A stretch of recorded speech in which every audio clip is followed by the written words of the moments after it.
meeting this evening and ask everyone if you'll stand and join me in the Pledge of Allegiance. And stay standing after the Pledge of Allegiance. We'll have our invocation brought this evening by Tracy Brooks from the Victory Assembly Church.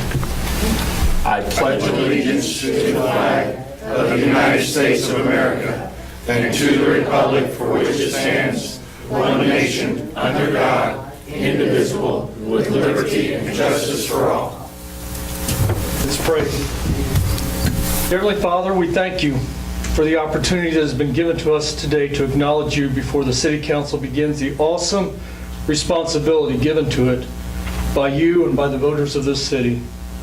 We thank you for the many blessings that you've bestowed upon us. We thank you for wisdom. We thank you for knowledge. We thank you for patience and understanding that come only from you. Thank you, Lord, for loving us so much as you do. In an understanding that you have set government authority over us to promote peace and order and justice, I pray now that our mayor and our city council would have your guidance and direction. I pray, Lord Jesus, that you would grant them great wisdom to govern amid conflicting interests and issues of our times, a sense of welfare for the true need of the people, a desire for justice and righteousness, confidence in what is good and fitting for the city and its citizens, the ability to work together in harmony even when there is honest disagreement. I pray for this agenda set before us tonight, Lord. Please give our council members and our mayor the assurance of what would please you and what would be beneficial to those in and around our beloved city of Bonner Springs. I pray a special blessing upon this city, upon this time. I pray this in Jesus' name. Amen. Amen. Thank you very much. Thank you. With my hope, Paul, I recognize you as Reverend. Thank you very much. One of the high honors of being the mayor is I get to bring and read proclamations. Our first proclamation this evening is for our Farmers Market Week. So if I can have our Farmers Market Director. Congratulations. Thank you for all you're doing. It's been a great addition. Whereas local farmers and ranchers provide citizens with access to helpful, locally and regionally produced foods through farmers markets, which are expanding and evolving to accommodate the demands for a diverse array of agricultural products. And whereas farmers markets and other agricultural direct marketing outlets provide infrastructure to assist in the distribution of farm and value-added products, thereby contributing approximately $9 billion each year to the U.S. economy. And whereas farmers markets serve as significant outlets by which small to medium, new and beginning, and veteran agricultural producers market agricultural products, generating revenue that supports the sustainability of family farms and the revitalization of rural communities nationwide.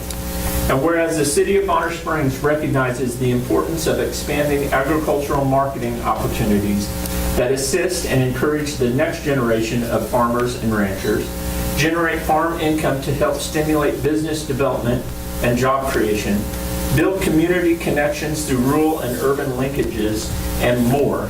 Now, therefore, I, Jeff Harrington, Mayor of the City of Bonner Springs, Kansas, proclaim the week of August 5 through 11, 2018 as Farmers Market Week in the City of Bonner Springs in conjunction with the observance of National Farmers Market Week, and call upon the citizens to celebrate farmers markets by attending our local Bonner Springs Farmers Market on Saturday mornings from 8 a.m. to noon at Kelly Murphy Park, and on Thursday evenings during the band, right before the main concerts. Congratulations.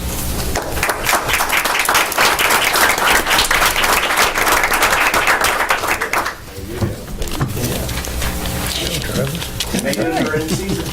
Yes. One on the crop. Yeah. Our next proclamation is for 811 Safe Digging Day. I have our Representative, come forward.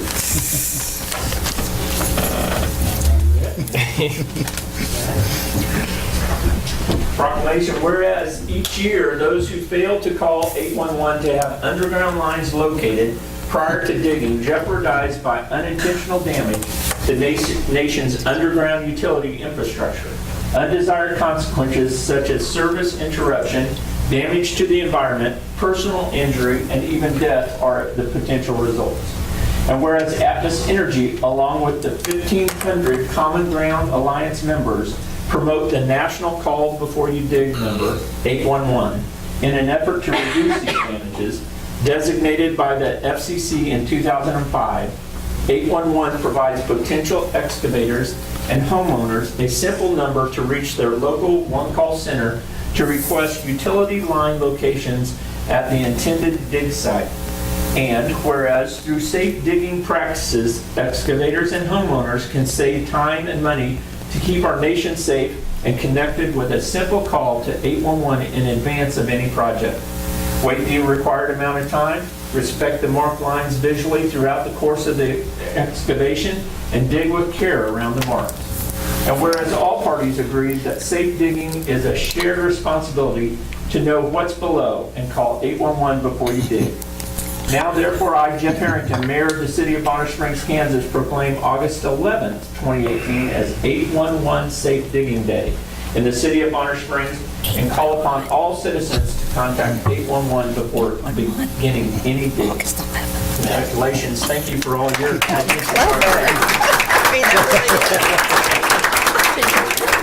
Very good. Thank you so much. There you go.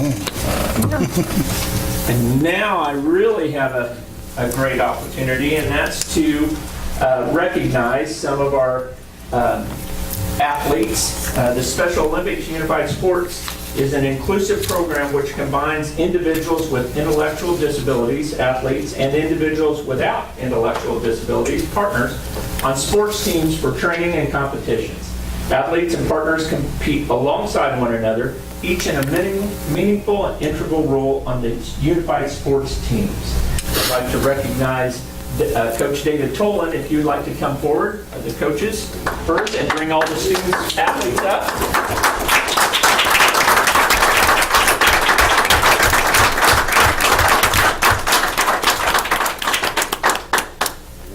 Very good, wonderful. And do you have any words to add on your recent trips? Well, I just wanted to congratulate these guys. There's a few that weren't able to make it here, but just to fill you in, these guys practiced for a year. We started the club. We were selected to represent the state of Kansas in the USA Games that was located in Seattle. All 50 states were there representing. They had every sport there, pretty much, that we were there representing Kansas for soccer. And it just worked out. We were all fun. And it's been a very busy time for us. And they worked their butts off and they played well. As you can tell, we took the silver medal in our pool.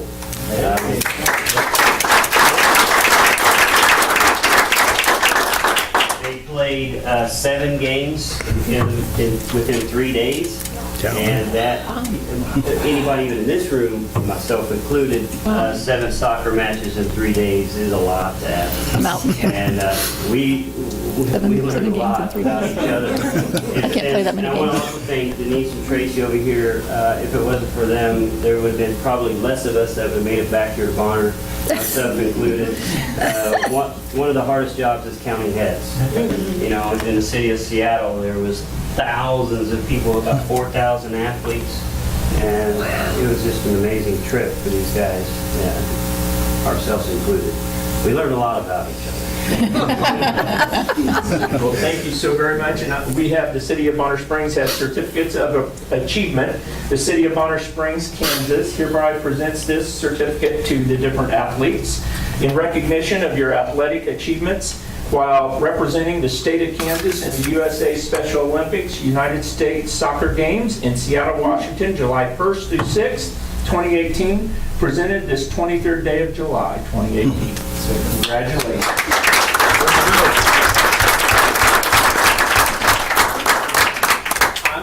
I'm I'm going to bet I have quite a few here, so if you're, when I read your name, come forward and I'll present that to you, and you can just walk right on this way and congratulate. Miriam Zalitny.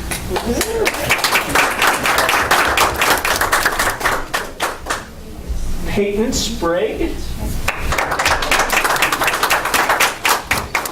Proud of you. Xavier Seaton. We'll pass that along. Jamie Ruiz. Jaime Ruiz. That is cool. Look at that.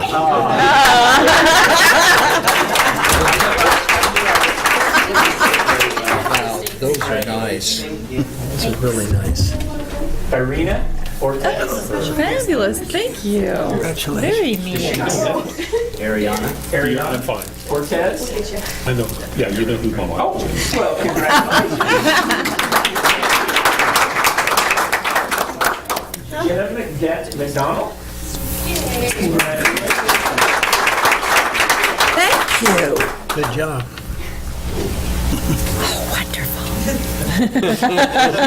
Carly Brungart. There she is. Coach Tracy Ortez. Thank you very much. Hey, good job, hon. Coach Denise Chowning. And Coach David Tolan. Now let's all scoot back up here and we'll get a picture. And everybody hold these up in front. Come on up. Crowd in. Yep. Oh, well, thank you very much. Oh, One of the big things in Special Olympics and really any sport is we get pins. We like to trade pins Those and are cool. shirts. And these are our Kansas Special Olympics pins. So we brought enough for the council and whoever else is in here. Neat, thank you. Those are cool. Those are cool.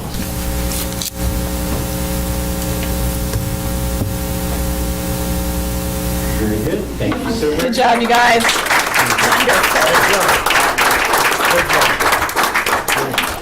Fantastic. Like school board meetings, do we get to leave? You can leave, yes. Thank you. Oh, you gotta stay. Congratulations. Line for the resume. Oh. I know I am. Oh, you have to stay. Good job. David, thank And I'd like to thank Councilman Stevens for recognizing the accomplishments of the Special Olympics and bringing that forward. Thank you, Tom. Thank you, Mr. Mayor.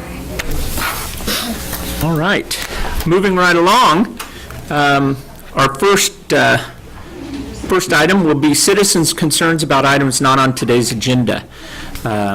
Those here that would like to speak about an item not on our agenda tonight is welcome to. Bring that forward. Please stand and state your name.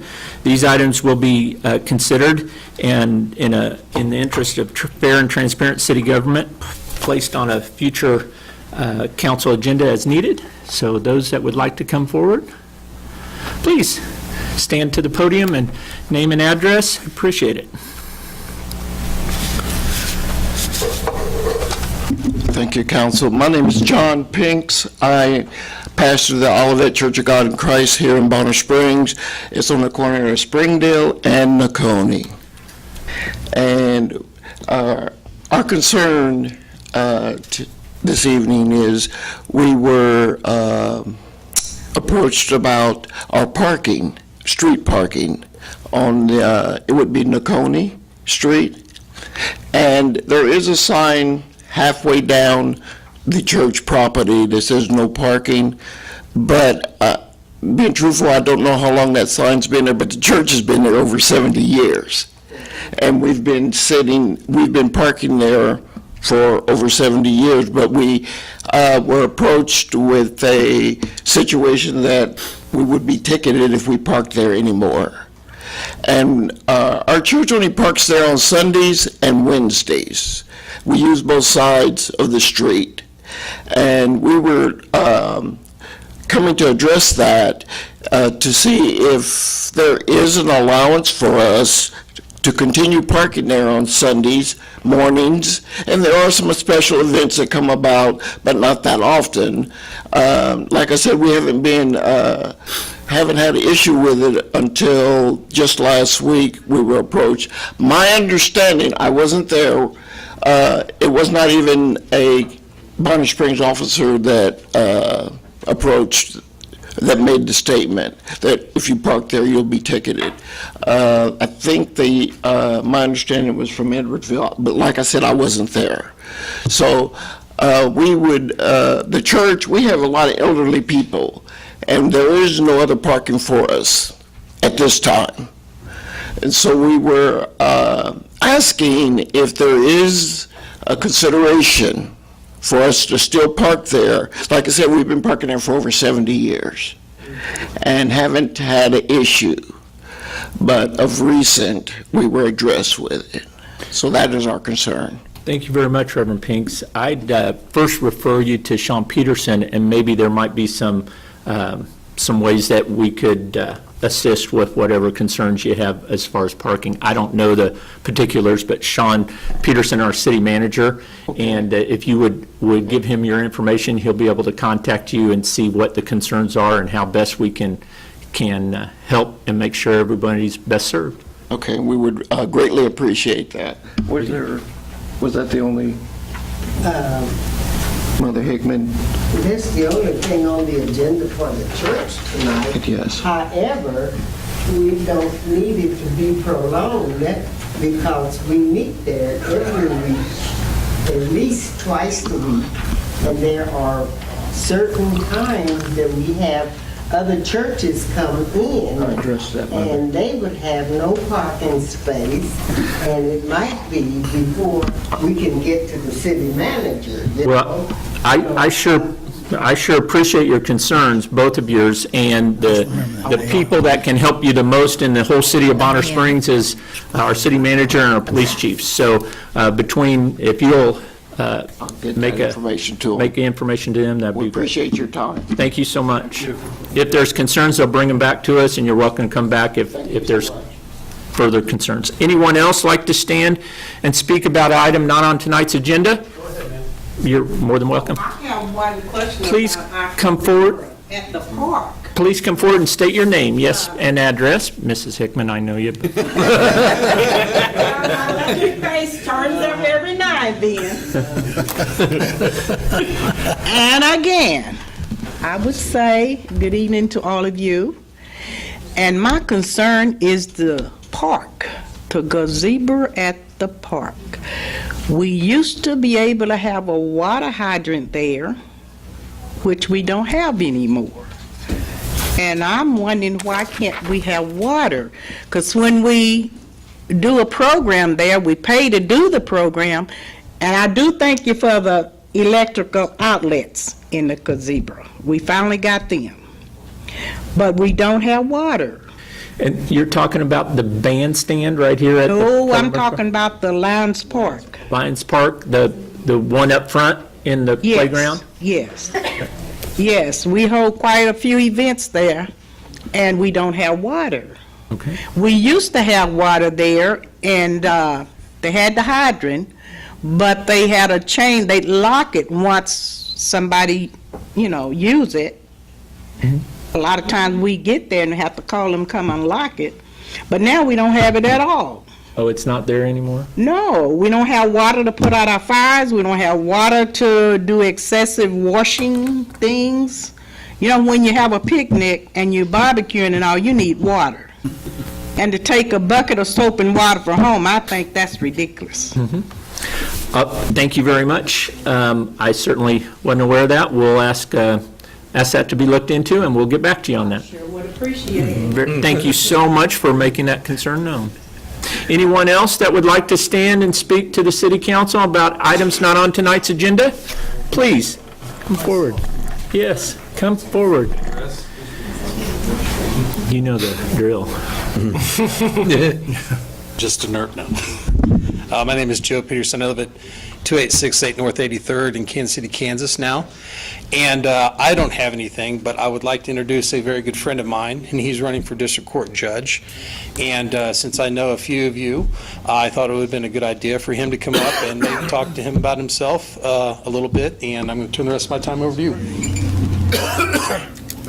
Good evening. As Joe said, I'm Mike Nichols. I live at 3108 North 118th Street in Kansas City, Kansas, and I am running for Wyandotte County District Court Judge, which is a county-wide race and includes Bonner Springs and Edwardsville as well as Kansas City, Kansas. And so I have been to a Edwardsville City Council meeting and thought it important to come see you all as well. I spent this weekend out walking and talking and knocking on doors and meeting a few of you, those of you who answered. The election's coming up on August 7th, 2 weeks from tomorrow. I was an assistant district attorney here in Wyandotte County for a few years, and then I opened up my own office several years ago down by the Wyandotte County Courthouse. And I do divorce and child custody, criminal defense, a lot of work with people with mental illnesses in the community, people who are kids in juvenile offender court, pretty much anything a district court judge is going to do. And I've tried over 40 jury trials here in Wyandotte County. And so I represent people from every part of the city, including Bonner Springs. I've probated cases for houses in Bonner Springs. I've practiced all over this county. I am the most qualified candidate for this job. I've got the widest ranging experience, and my reputation was what I would tell you about, but I don't think reputation is something somebody can talk about themselves. I encourage you to ask around other people who may know me and see what they hear about me. I think the more you hear, the more you'll be convinced. I'm on Facebook, I'm online, you probably have some mailers in your mailboxes, and if I haven't knocked on your door, I'll probably be there soon. So thank you very much for the time, and I appreciate hopefully your vote on August 7th. Thank you very much. Thank you, Joe. Anyone else that'd like to stand and speak about items not on tonight's agenda? Seeing none, we'll make our way on to the consent agenda. Yeah, the consent agenda this evening. Boy, this sounds really loud to me. I don't know. Very loud. The consent agenda this evening includes the minutes of the July 9th, 2018 City Council meeting, the minutes of the July 16th special meeting, workshop, claims for city operation, Public Housing Authority claims, the approved notice of budget hearing and scheduling of the public hearing for adoption of 2019 budget on August 13th, 2018, the IPTS contract, resolution to amend the city fee schedule, position advertising, and the CES and Clark waterline replacement and Cornell and Shidley sidewalk improvement project on the consent agenda. Anything to be pulled by the city staff? Anything to be pulled by citizens? Did you want to pull some? Questions, concerns, clarifications, please? Yeah, I would pull items F and G. F and G pulled. Any other items that need to be clarified, questions? I have one quick question on item H, the position of Community and Economic Development Director. Please remind me, is that a full-time position? It is, yeah. It was included in the 2019 budget, but given some of the positions that are in that, as well as the IPTS contract in our conversation in our last budget session, I thought it was important to try to get out ahead of this. Great. I remember talking about it. I just couldn't put my fingers on the details. Thank you. Thank you. Anything else? Seeing none, I'd entertain a motion. Mr. Mayor, I make a motion that we accept the consent agenda as introduced with the exception of items F and G. Second. Moved and seconded. Vote, please. Stevens? Yes. Cannon? Yes. Wood? Yes.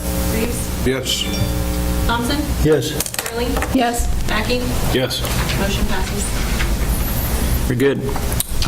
That brings up 4F, item on the consent agenda, the IBTS contract. Your concern? Yes, on these two items that are linked together, on this contract, I've become aware of some concerns in the community about this. this program and what its benefits are going to be to the citizens of Bonner Springs as well as the city of Bonner Springs. And also in the second part of it, the resolution to amend the fees, the amounts of those fees and how those will be conducted as far as what it costs for someone to build a residence or also to build a commercial building of some sort. I could not explain it totally, after talking to you, Sean, I'm a little bit better aware of how this is going to work, but I think in all fairness to the community, this needs to be somewhat on record of how these fees work together or how they're separated out so that they don't end up being an astronomical amount to individuals trying to build or to companies trying to build here in Bonner Springs. Can you speak to that? Sure. IBTS, just to refresh everybody's memory, they came in, or Kurt Skoog is the executive director, came in a few meetings ago and just kind of explained the process of IBTS, which is basically they act in the capacity of the building official, and they do plan inspections as well as review those plans prior to actually doing any build. Basically a pass-through agency for the city. So the city still is somewhat at the forefront of these conversations in terms of collecting the fees, but ultimately those fees are structured around what IBTS has in their master service agreement, which is the second part of this. So long story short, the fees themselves, there are some changes on there. You'll note there are some miscellaneous charges. Those have changed a little bit as far as an increase over what we have. I would also tell you that we are not employing a building official on our payroll, so it's somewhat of a wash, if you will, as far as cost to the city. The quick synopsis that we did in terms of a residential versus a commercial build is by and large, most residential builds are going to see a decrease in the amount of money that it costs for plan review and inspections. There is a little bit of an increase on the commercial side. The big switch off of all this is going to be that we are no longer basing our building permits on the valuation of the house. They're based on the square footage of the house, which is a much more common way of computing the actual building permit fee. I'll also say that the IBTS contract does cover a wide variety of services beyond just typical building plans and inspections. They also do some planning and zoning. They do floodplain management. They do property nuisances and maintenance.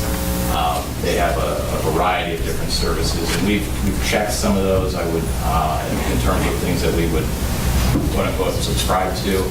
There is no retainer fee for any of this. Again, this is just strictly a pass-through. So if the city were in the position that we say, this is not working, we would like to go away with this and hire a building official, that still is at our disposal. I was going to mention something else, but in my rambling, I forgot about it. I was going to also say that they do, we have been using them for about 3 months now, and by and large, I think there were some concerns initially going into it in terms of the response, but I haven't necessarily heard any complaints as far as the service when the inspection occurs. There's usually, as soon as the contractor is ready for an inspection, they will call IBTS directly, and IBTS will schedule that within about a 24-hour window to actually show up on site and conduct the inspection. Just a question, these fees that we're suggesting, are those similar to the fees that they charge in other communities that they're servicing? Yes, so they have a standard master service agreement is what they call it. They use across all jurisdictions that they serve, and they serve different jurisdictions in different capacities. Obviously, they're voluminous in terms of the services they offer. One that I'll point out as a point of reference is Edwardsville uses this same service. They're charging the same fees as are what's being suggested as part of the fee schedule in this. Anything else to add? I think we need to go ahead and have a motion on the floor to continue this discussion, so I'd entertain a motion. I'll make a motion. Mr. Mayor, I make a motion to approve the agreement with IBTS and authorize the mayor to sign the agreement. I'll second. Moved and seconded. Other questions, concerns, comments? Please. Thank you, Mr. Peterson, for those explanations. It's good to hear that the plan is not going to increase cost to people trying to build here in the community. Along with that, especially on the residential, there was some smaller items on the fee schedule, such as plumbing and wiring. Those have been misconstrued as to be additions to the fee, and that's what I thought they were on top of the fee. Could you go into that just a little bit? Sure. So the states, I don't have the number up right away, but it'll show basically for new construction for residential, it'll based off of square feet. So it's 0 to 3,000, I think is where we're at it. And typically that's about the size of house that we're looking at. And there is a set fee for the inspection, which is the latter part, as well as the plan review. The other items that are covered under miscellaneous are going to cover more of your what are called trade permits, which are your plumbing, your electrical. So that's somebody that's coming in and wants to upgrade a bathroom, as an example, and they need to add some plumbing work. So there is a fee and an inspection plan review as part of that. So they're not inclusive of one another. They're strictly separate as far as new construction of a home and somebody making an improvement to their existing home. Thank you. Any others? Pretty much what I've got. Chris? Questions? No. Sir? Please.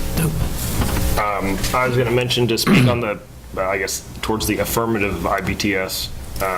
I've worked with them for about 2 weeks right now on a project that we're working on, and my fees on a residential remodel, we're doing a whole house remodel, it was about $312, I think, and we're adding approximately 1,100 square foot to the house. And I mean, it blew me away. It was towards the positive. Like, I was shocked thinking of how it wasn't really that expensive, and they've been extremely cordial, very, I mean, I think they got over to the house in like 6 hours whenever I filed my permit. They gave me a direct line to somebody. The guys knew exactly what they were doing. He came through, he even helped me with a couple things, gave me some stuff to get done before they came back, and I would say, I mean, they've been excellent so far with me, and I'm in every dealing I've had with them. Very good. Anything else? Seeing none? Vote, please. Mackey? Yes. Gurley? Yes. Reeves? Yes. Wood? Yes. Shannon? Yes. Stephen? Yes. Thompson? Yes. On to item 4G, resolution to amend the city fee schedule. Concerns? I go ahead and get a motion on there. Same concerns. We'll go ahead and ask for a motion. Mr. Mayor, I make a motion to adopt a resolution amending the city fee schedule. Second. Very good. Made and seconded. Did you have specific concerns that weren't addressed? Sean's already covered those. Very good. Nothing to add from the city staff? Any other concerns from the citizens? Seeing no questions or concerns from the council? Vote, please. Stephen? Sorry, yes. Mackey? Yes. Gurley? Yes. Shannon? Yes. Reeves? Yes. Wood? Yes. Thompson? Yes. Very good. On to the regular meeting agenda. Item number 1, the presentation and acceptance of the 2017 audit. Staff? Thank you, Mayor. Tilly LaPlante, Finance Director. Sean Gordon with Meishauser and Company is here to present the 2017 city audit. Good evening, everyone. As Tilly said, I'm Sean Gordon with Meishauser and Company. We performed the 2017 audit of the city, so I'll go through the audit report with you, kind of section by section, and point out the highlights. And then I can answer any questions you have as we go along, so please interrupt me if you have anything. Starting with pages 1 and 2, this is the auditor's report. Here we discuss the standards that we use to audit the city for the 2017 calendar year, and then also the opinion on the audit. The opinion paragraph is at the bottom of page 1.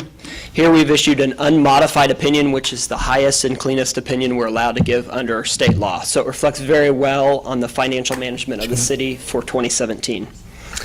The next section is pages 3 through 8. This is management's discussion and analysis. This is some good summary discussion of the financial highlights of the city for 2017. There's also analysis and comparisons to the previous audit period as well. The main financial statements of the city are on pages 9 and 10. These are most comparable to a business's financial statements as you're looking at those. The bottom of page 10, you'll see that the bottom line of the city increased by almost $1.5 million. The next big section of the audit is pages 25 through 50. These are the notes to the financial statements. A lot of information here, a lot of good reading. There's information on the city's accounting policies, investments, long-term debt, capital assets, and then participation in the Capers retirement plan as well. No changes here from last year. This information is the same. No requirements to change by the state. The final section is pages 51 through 79, and these are just more detailed information on each of the funds that were presented previously. There's also comparisons here to the budget that was adopted for 2017. So again, a good opinion was issued this year, again, the highest and cleanest that we're allowed to give. So if you have any questions, please let me know. If you think of anything else later, you can contact me through Tilly's office. Very good. Thank you. Anything else to add? No? I would entertain a motion. Mr. Mayor, I make a motion to accept the 2017 audit. Very good. Moved Seconded. and seconded. Questions, concerns, comments? No? Good job as usual. Yeah, thank you, Tilly. No, thank you. Anything? Outstanding. So there's no room for improvement? This is as high as it gets? Well, I'm sure there's some room for improvement, but nothing in the audit report. Wonderful. Thank you. I'm sure I appreciate it very much, and I appreciate all the hard work that our city goes into for not only our budget, but having those different items accounted for. So thank you very much. And Bonner Springs is a far better place for the commitment that our city staff and all of that you do also in reviewing that. So thank you very much. No other questions, concerns, comments? Vote, please. Thompson? Yes. Gurley? Yes. Reeves? Yes. Shannon? Yes. Stevens? Yes. Wood? Yes. Mackey? Yes. Very good. Thank you very much. On to our next item, item 2 on our regular meeting, JMS Entertainment, LLC, operational dates. We'll go ahead and ask for a staff presentation. This item is coming forward to you. If you recall, there was a request by the City Council to have an inspection of the haunted house or the 1918 building and its current use. I would say that the initial report was distributed as part of the agenda that went through a series of items that needed to be corrected prior to the suggestion of it being open. The city, through Mark Manville with IBTS, myself, and then Mr. Klaus were present last week, and we did a reinspection of one item, which was the electrical permit that was issued. Several items were addressed and taken care of that were in the initial report, including the removal of extension cords, the covering of extension electrical boxes, and a few other e's and outs. I've noted in here as part of the discussion in the memo, the other items that needed to be addressed or needed to be addressed, and those were the exits have been defined with emergency lights. There's also been a safety plan that has been submitted to the city, which was attached to the agenda. Fire extinguishers have been placed throughout the maze, as well as a document showing the city where those items were actually located throughout the maze at the different levels. The occupancy load has been posted at the entry of the building. There is an alarm system that is located in the community center that is set up to provide a fire alarm. And then also, there is not a suppression system that is part of that. That is an issue with the building that was noted in the inspection, which is obviously likely out of the reality of getting done in the near future. And then the protected stairway was the other item that was still needing to be addressed.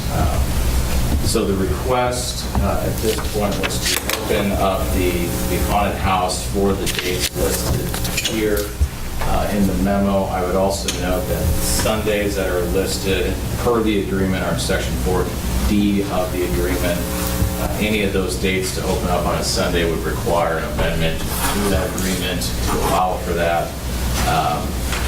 But again, the other issues being most of them have been addressed too with regard to how the building is functioning or has functioned in the past are still not addressed, which again are the sprinklers and the protected staircase to remove people from the upper floors to the exits at grade. That's my report. Very good, thank you. Anything to add from the citizens? Would you like to add anything, please? Mm-hmm. Some of you know me. I'm Pastor Tracy Brooks from Victory Assembly, 121 Alcott, Bonner Springs, right up the hill. Victory Assembly's been there since 1970. It's been quite a while. Before that, the United Methodist Church was on that corner. And the 1918 building has been used for a lot of different things. When the city contracted it to be a haunted house, I'll be honest with you, I was not pleased initially with that contract. I didn't get to see the contract, but after being able to view the contract and look through it, I was pleased to see that the city of Bonner Springs had taken into consideration the church and its service times. I was very grateful about that. We've been good neighbors. I think we've been good to the haunted house. The haunted house has been good to us. They've taken care of the facilities as far as cleanup and things like that during that time. This last year, we even took advantage of the cold weather and opened up our facilities for restrooms and to give hot chocolate and things like that to kind of be a ministry to the people, to the patrons of the haunted house. We do not have our calendar completed for October at this time, but we do have activities on Sunday night at the church, ranging anywhere from 6 p.m. to somewhere around 8 or 9 p.m. on those nights, depending on what activity it is. The concern that I have is that in viewing the contract, and Sean has already dealt with that, in viewing the contract, we have the city that is contracted one way, and you need to either update or you need to modify the contract for protection to the city, and I think also for the haunted house in looking at the indemnity and everything else on the contract. We don't want to have any conflict with the business, but if they're closing the streets and things like that, it does create a problem or an issue for the church to have that done on Sunday nights. And that's what I have. Do you have any questions of me?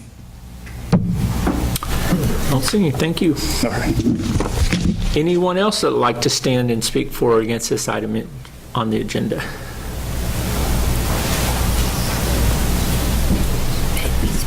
Anybody want to speak for this item? Steve Hoffine, 29120 West 121st Terrace in Olathe. We weren't aware that the church was still open on Sunday nights. We have no reason to want to interfere with any of the church services, and would be happy to remove those dates or modify. We do close the street, but we do not close the street on Sundays. So the streets have only been closed Friday, Saturday nights when we've done that. But again, so if the Sundays are a problem, we have no problem taking those off. It was a consideration of, we had assumed that the church was not open on Sundays and had opened up to give us a few extra days in the last year being open. So happy to consider taking those off. We have no desire to interfere with any of the church services, so put that out there. Good, thank you. Anything else to add? Seeing none, I'll go ahead and entertain a motion. Mr. Mayor, I make a motion to approve the 2018 operational dates for JMS Entertainment LLC, DBA 3rd Street Asylum, with the exception of the 4 Sunday dates listed. Did I do that right? So moved. Second. Seconded. Questions, concerns, comments, and we'll start down on this end, please. Well, I have some questions, but let me try to understand. Well, I'll wait. Well, you wait. I'm trying to understand this whole thing. It's very, very tough. I know it's very tough on me.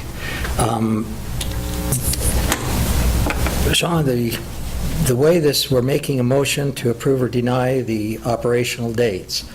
However, the memos, the open date times, the haunted house inspection, the safety plan, and the haunted house agreement, that's all, if we approve this, all that is approved. Am I reading that correct at this point? And that would be then circumventing the building inspector's recommendations, therefore absolving, since he has not put that on there, unless there's another inspection I don't know about, then the liability, if anything were to happen, would be on us. What, so... Sorry, it's hard to explain, but I'm trying to understand it. Right. The intent of bringing this forward is multifold, and one of which is to work forward to some resolution with concerns about the safety of that building.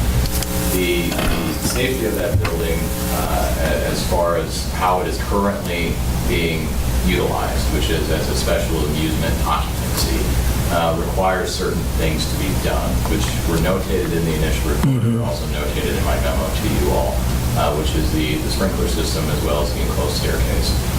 Those have been conditions that have existed since, obviously, the building was constructed and how it's been used as the haunted house. The inspection of the facility from an annual inspection would still need to occur.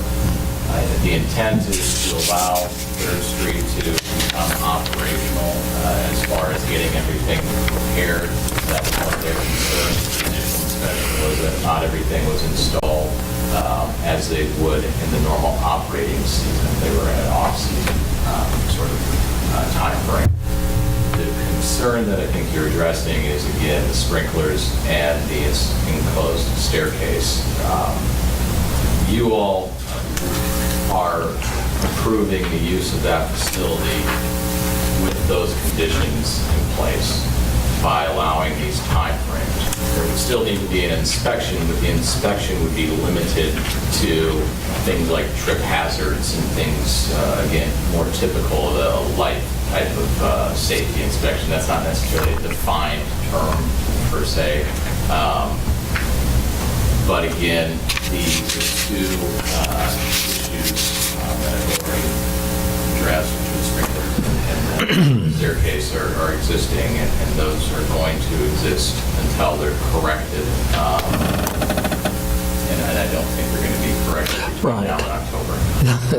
No, so in other words, so that I totally understand this, the building inspector would not sign off on that, and I've read, his letter, but I've read everything many times.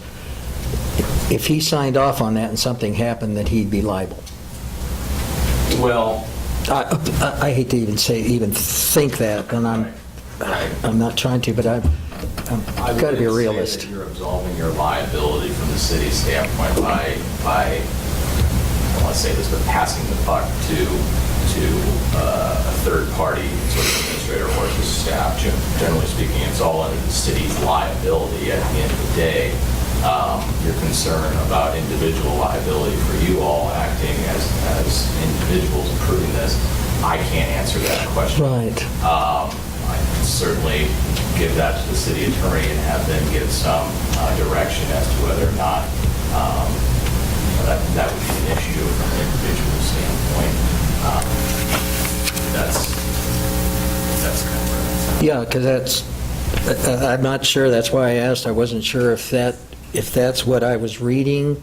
It's kind of like you're willing to sign for somebody buying a car. In other words, you're guaranteeing it, and I'm sitting here saying, well, if the building inspector, for whatever it is, isn't going to sign off on that, and the way I see this now is if we were to approve it, then we could be liable.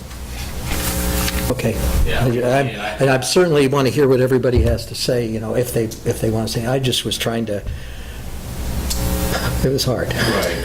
I want to make sure it's the right decision. Look at the independent contractor agreement that the city has in place. There are certain checks to ensure safety of the facility. Now, again, the precedent, if you will, has been set by using that its current occupancy for a number of years as a haunted house. Now, if you feel as if the agreement, or rather the situation in that facility is no longer, because you are now more aware, safe, there are terminating clauses in this agreement that allow for that. But again, as far as you all, as a governing body, not all of you because you weren't here when this initially was approved, allowed the use of this facility in its current state. So you're just continuing that, if that makes sense. Yeah, but I'd certainly appreciate, in view of what we've discussed right now, my first thing is I would like to hear what a lawyer would say on something like this, because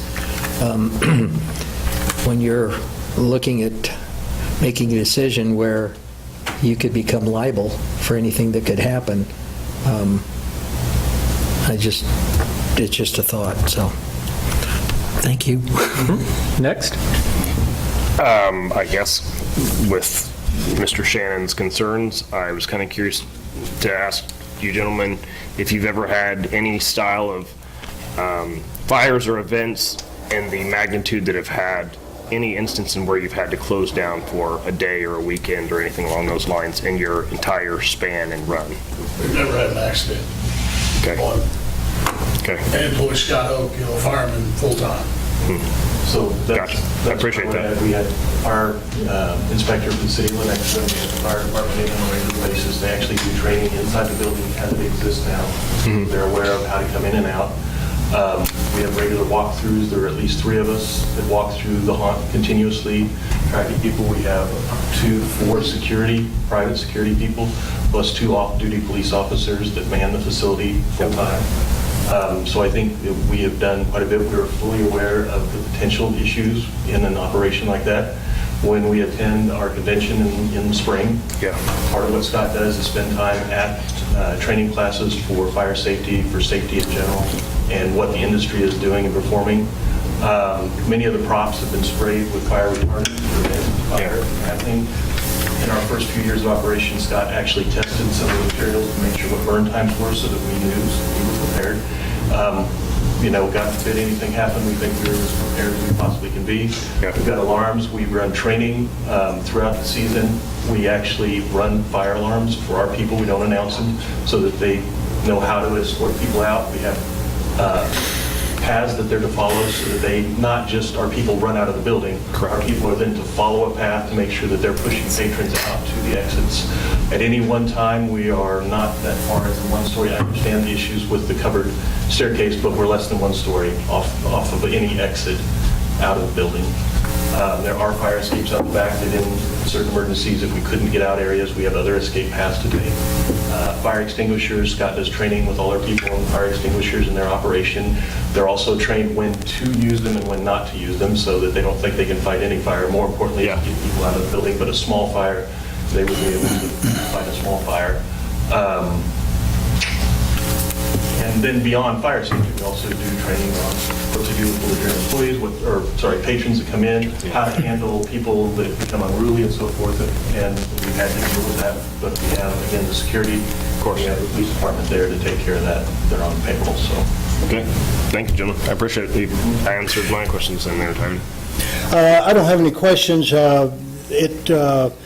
What was already said is taken care of that, and that was my concern. I appreciate you all taking these Sundays off because that was in there for a purpose, and I believe integrity of the contract. Now, having said that, my expectation is, in the contract, it will be operated in accordance with the laws, regulations, and ordinances, and also, there will be a final inspection before these operational dates that we approve or disapprove, however it goes. And it will not open, the venue will not open unless it's been approved. So I understand that's not my responsibility. That's the building inspector, who we just voted to have a contract with. And so... Is that who will do the finish inspection with me? What's that? The gentleman I just did the inspection with, that's who I'll do the last one with? That's the way I understand it. That'll be the last inspection. John, that's who we'll use? Yeah, it'll be, I don't know if it'll be Mark necessarily, but it'll be someone with IBTS. They have. See, that is who will be inspecting for the city now. So those people will be the ones inspecting. So I'm supportive based upon that final inspection, and if it doesn't meet inspection, then I will be the first to support that it not open because of ordinance violations. But I'm hearing that everything's being worked on, and there needs to be forward movement on that, so that's just my thought on it. So thanks for changing that on the Sundays. What he said. And as a teacher, I don't want kids up till 10 o'clock on Sunday night. I'm serious. Think about it. I mean, I agree with the church and the idea of school is Monday. I know you think that's funny, but yeah. I just know that kids who worked until 10 and 11 on Sunday nights had a bad start to the week and, things like that. All right. Thank you. Nothing. Yes, several things to say, which I think everybody expected. But talking about past history, I've been driving a vehicle for close to 50 years now. And whether it was a seatbelt law or not, I have not been in a major accident. But before I pull out of that parking lot, I've got my seatbelt on. Because 50 years prior does not mean that when I drive out of that, I could be still in a major accident. So I appreciate the past performance. I think it's great that you guys haven't had an incident, but there's still that concern. It is still a possibility. And this leads to the concerns that I brought up on April, at the April 9th meeting, is the concerns of public safety. Because I understand it's been a tremendous venue for the city. You guys have done a wonderful job, but I'm concerned always with the public safety. When people enter that building, they're not looking at themselves thinking, what do I've got to worry about? They make an assumption that the staff, which I think you've done a great job, and that the city themselves have done everything to protect them. Now, I would ask if the items that you brought up, Stephen, about, such as the fire retardant spray that you put on items, has that been brought up to the IBTS? Yes, we sent a memo with all that information. So he's well aware of it. Here's what I would say is that I would like to amend the motion to state in there that we do not approve those dates until, specifically stated, until that inspection has been approved by IBTS, by the building official. You're talking about this final H? Mm-hmm. Yeah. But I'd rather have it actually in the amendment itself. I'd be more comfortable with He's that. not gonna approve it because of staircase and the sprinklers. And that stuff's been there since we all went to school there. I understand that. What's really the difference? Us little kids being in there? When I was a kid, we used to lay in the back window of a car. But there's no fix to the stairwell, and there's no fix to it. I understand that. No, I'm just saying, either, that's not going to change between now and then, so. Well, that's my position. I've got to, times change, structures change. I'm looking out for the public safety. I understand that. So that's my concern.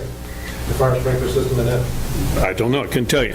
But it's also, it's also not a, what do they call it, a mass, what is it called? Entertainment venue. Entertainment venue, where you're talking about a lot of people coming into the venue who are not familiar with it. Well, it is an assembly area, and that's Yeah. the same load requirements that they're having to meet.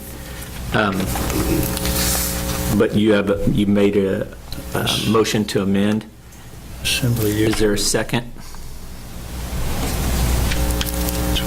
May I ask another question? You can't amend a motion I made. Mr. Reeves. Yeah, so that amendment dies for lack of a motion. So, yes, Sorry, in order for that to work, Curly would have to approve. withdraw her motion, and Mackey would have to withdraw his second, and then a new motion could be made. And that didn't happen, so we continue. Yes, I want to have the motion amended as per what Mr. Stevens says. So you'll have to accept that amendment? Yes or no? Or the option is either to rescind your motion or to hold a vote, and if it passes or fails, then take appropriate action after that. I'll stand by my motion. Okay, so she's not amending that motion, so the motion on the floor right now is that the dates for the 2018 operational dates is approved as printed with the exception of Sundays. Were there other questions or concerns, please? Make a comment. Yes? I'm a contractor, and what do we need to do to allow them to make a staircase? If the whole thing, if the entire issue is an emergency staircase, I mean, could we build a deck on the back or something? The issue is they need the staircase enclosed with sealed doors, so in a fire, the doors close and sealed still, and that's not going to happen. No, I entirely understand that's excessive. And the sprinkler system would be cost prohibitive for 1 month to do that for. In all honesty, as a council person and a contractor, I really don't want to shut down a business that only has a couple months left. I mean, they fulfilled their contract, and I mean, as Gurley stated, I second my second. There's never been a problem with the business. I've been through the haunted house many times myself. If there's some way we can work around this, but shutting them down entirely, I think is absolutely ludicrous. I mean, they are highly ranked in many, many different instances, from haunted houses to businesses to attractions. I mean, they're even willing to work with the church. We shouldn't have a, shoot them on the spot to push them along thing. I mean, they only have a couple more months. They don't have another option. They already know that we've got the city hall going through. And I mean, me as an arts person, it sucks they're going to be gone, but I also support the city hall. But as a council person and a local, I also support city business as well. So I don't want to try and shoot them when they've only got a couple months left. I mean, and I'll stand. I have something to add? I'm confused then, because what I was stating kind of lines up with what Tom was talking about. I'm confused about what then is the ordinances, what is then passable and not passable up to this point. If these are these safety issues that are laws or ordinances? Am I, as a council member, being asked to vote for this? Trying to think how to put this. In contradiction to the ordinances? Well, if there's a violation of the contract, then am I, as a council member, being asked to vote in favor of something that violates the contract. I won't do that. And again, I'm in favor of, especially after these days of the duck accident, we better be concerned about public safety, and I think you guys are. But I'm asking the question, I thought I had stated that I would vote for accepting these days, nothing else. And that was dependent upon an inspector. Now, am I hearing that an inspector may not come in and approve, or what am I hearing? I thought I had it figured out. Right. So again, the agreement that was approved with the haunted house in June of 2013 was made with these conditions in mind. Say that again, I'm sorry. The contract, rather, the agreement that was put into place in June of 2013, which was included in your packet, the issues of that facility were known for all practical purposes at that time. Now, the question came up a few months ago, is that building meeting current requirements? The answer to that is no. That the 2012 fire code, which the city has adopted, which predates June 2013, was put into play, or the agreement was put into place after the 2012 fire code. So my point is that these conditions would have been known at that point in time, and that the city gave the okay for the haunted house to operate in this facility. Now again, whether or not you all knew that at that point in time, or previous councils knew the issues of that, I don't know. The point now is that this agreement extends to the end of this year. You have the option to either terminate this agreement under the termination clause, which says that it is unsafe, and you can give them a time that it's not immediately corrected, which are these two lingering items, or you can continue as you have. So in essence, by approving the dates, you are continuing to approve the agreement. Okay. I'm sorry. Go ahead. I'm reading the agreement, and item 4G, no, I'm sorry, 4H, the contractor shall coordinate with the city's building official to conduct an annual safety inspection prior to the operational dates and will not open the venue without final approval of the building official. Right. In this case, IBTS. Correct. But So if IBTS says no, this contract says they don't open. That is correct. Right, and my point is that they will say no for those items, understanding that you all have approved through an agreement, the city has approved through an agreement to operate this facility in this fashion. So Since who 2012. has authority over that then? What's that? Can we override IBTS by approving? Sure. But again, that was do that. Mr. Shannon's point. But that's where I come from, because I'll be honest, man, my heart's bleeding right now, because I like these guys and stuff, and I see this 4-H, and I go, dang, and then when I heard that, there's two things there that anybody, it'd be virtually impossible to put, a sprinkler system in there and stuff. And then I'm thinking, then I looked and said, well, by bypassing the building inspector, all of a sudden we're saying, okay, now we become, or I see this as I become liable if anything happens, because knowing full well that the inspection service has deemed that there's, situations within the building. And honestly, I'm not going to put my family in that position. I'm not going to put myself in that position, and that brings us to the point of, why is this here? This is a contract between JMS, and the building inspector. No, And the yet- contract's between the city and JMS. This is- And the Okay. city has approved this contract since 2012. Okay. With these same concerns. Mm-hmm. Now, our building inspector at that time did whatever building inspecting was done, and we approved whatever dates we approved, and it still didn't meet the 2012 fire code that we had approved. So we were as at risk then as we are now.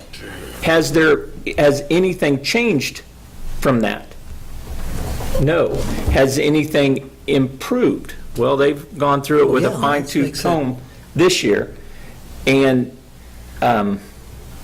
we have some exposure on that also. We've allowed it to happen. There's been nothing but improvements, and then saying no. But that brings me to the question, Jeff, and I'll be very Bring blunt it. and honest. No, I'm trying to be, oh, God, this is hard. In other words, you want to be able to yourself accept responsibility if anything happens? You're willing to do that? As I have for the last 7 years. Yeah, but we didn't know about that. We should have known about that. No, I'm not, and it's, I'm not blaming them. I mean, I'm looking at us. Yeah, Not them, our fortunately, city inspector. yeah, we dodged a bullet, we all have. But now that we know, is this something that any of us are willing to take on that kind of responsibility to be? I will. To be liable? The stairways and the automatic sprinklers. That's Those are the two concerns. I know. And there's, how many automatic sprinklers do you see in this room right here? So it is relative. Oh, yeah. And so, and you have to make that decision for you. I know. That's And- right. And I don't, And it is relative, and I'm making that decision as if my own relatives were to go through it. So, yes. okay, that does it, but I don't like them being put in this position. I know. It just bothers me that. Other questions, I don't like being concerns, there. comments, please? I don't think because it was done in the past is a good basis of a good, let's see, that's not a good rational argument. It'd be no reason to make another contract. No. It'd be no reason to make another contract. No, we just follow the one we've got. We're do it in the right. contract We're now. in it, and see, and that's what I'm thinking is, we do it right this year.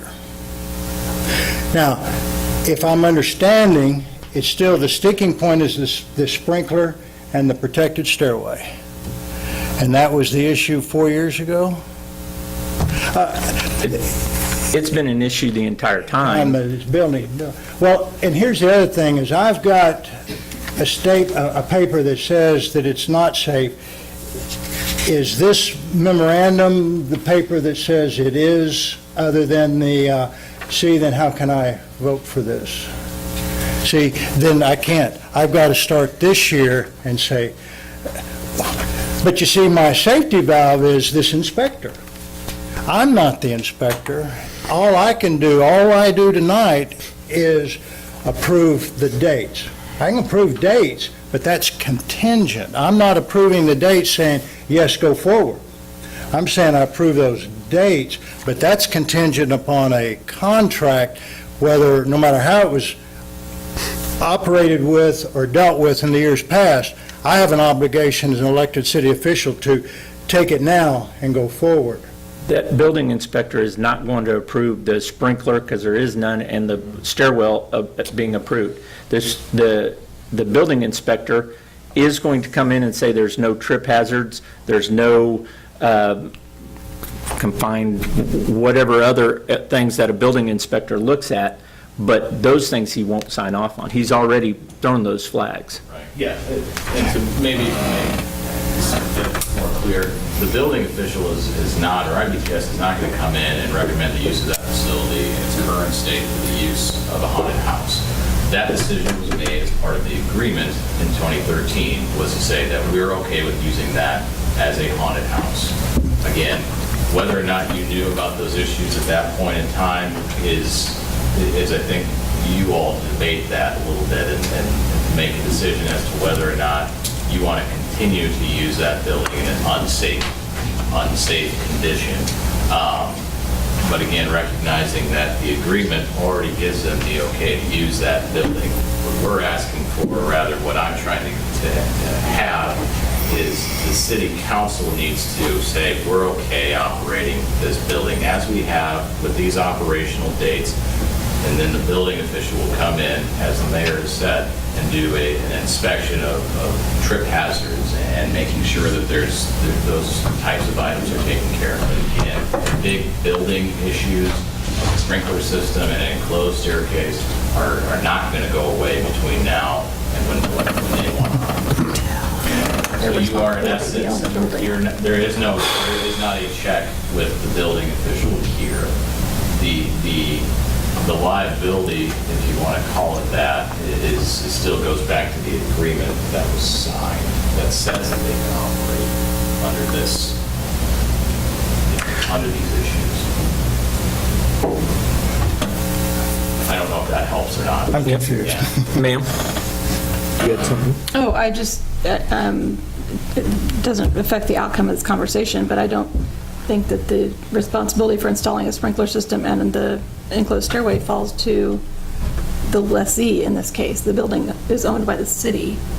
So at the time the agreement was signed, the city made the determination to not make those improvements or changes. You just And, yeah. we made a provisional. The city signed off on it at that time, knowing that it didn't meet those requirements. Any other questions, concerns, comments from the council?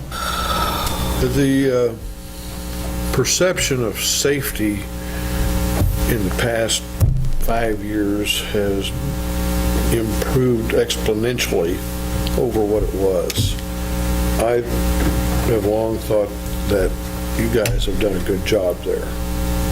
I don't want to see you go away, but I don't want to put the city in a position now knowing that these things exist and they are hanging over our head, that we can go forward with this, and because if would happen to be a lawsuit that comes forward, then everybody in this town is going to be paying for it because the city's going to be paying for it. I just don't feel good about that, and I hate to say that. I just really, really, really hate to say that, because I think you guys have done a good job. I just, now knowing, it makes me shudder a little bit. And you just can't imagine how much it hurts me.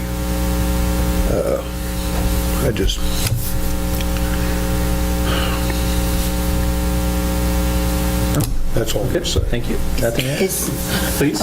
Is there any way that the staircase can be not used for the haunted house? I mean, you know what I'm saying, though. Is there a way? We have one season left, basically, till we're done, so it wouldn't be, yeah. Haunted house, but we're less than feasible to sprinkle the whole thing. Yeah, So that's what you're asking, if there's a separate staircase? Yes, there is. There's a staircase on both ends of all the floor. And we don't use the entire haunted house. But if you had evacuated people, you could use them. I mean, You could open up the it's doors. not a closed staircase. Right now, that's what it's going to be, is a sealed staircase. So Seeing, Even staircase isn't the only, I mean, at the end of the day, the staircase is one. Even if somehow we could seal the staircase, there isn't going to be a sprinkler system. No, It's not going to happen. Say that again? I didn't hear. even if we were able to build a staircase that worked, it's not going to be sprinkled. Nor should it, it's the city's building. It's not going to be what? sprinkled? Sprinkled, yeah. Please. So just so we're clear, and maybe this will help Mr. Thompson with this question as well, is that the building official would be looking for you all to basically say, we're okay still operating with this. But again, they're not going to be signing off on those particular items because they have already been in place for the life of the contract. So again, you're being asked to carry forward this a little bit here as far as what is stated in the agreement and what has been past practice in prior years. So it's not. But the inspector would look at other things. And these two, he would inspect the electrical, those things that were looked at, and the material. Here's the bind for me. I got it. We can't put in a sprinkler system in a protected stairway. I got it.